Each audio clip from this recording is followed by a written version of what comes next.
Hello everyone. This week's video is going to be a little bit different. I've had one of those weeks where I felt like I just needed to be a bit more creative, and whenever I feel like that, what I tend to do is just grab my camera, head off somewhere and just pick up some stuff that's going on, just normal life. You know, I like to film people doing their kind of everyday stuff. As I say, this was just a quick thing. I spent a couple of hours in a local town called Cromer. It's like a seaside town.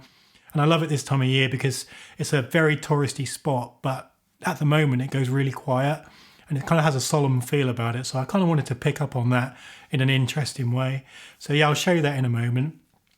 I am still going to be releasing the autofocus video.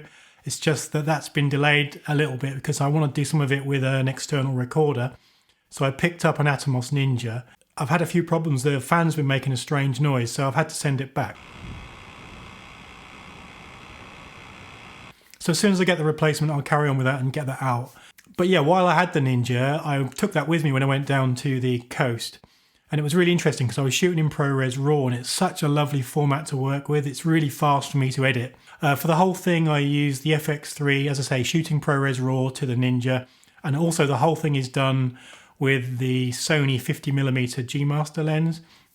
Now, I've always enjoyed working with 50mm lenses. I find it quite, I don't know, liberating in a way just to be stuck to one focal length. I have to make the shot work at that focal length, and 50 has always been my favourite, right back to when I was shooting with an EX1 and a Brevis adapter with a tiny nickel 50mm on the end.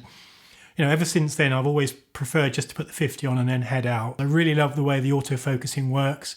Having the ability to just switch to face tracking, have a really shallow depth of field at f1.2 and have the camera track the face. It's just phenomenal. There's a couple of shots in here that are subtle where that was used, but hopefully they'll stand out.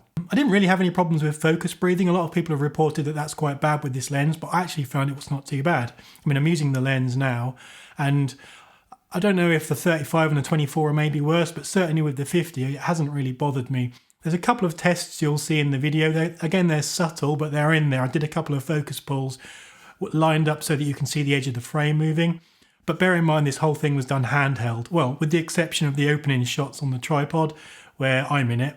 The rest of it, the tripod was in the car, and I was just walking around with the camera. So hopefully you'll enjoy this kind of thing. And you know, a lot of people don't really like just watching montage videos and prefer to have something with some story, but for me this is an easy way of satisfying my need to be creative, and I hope you like it too.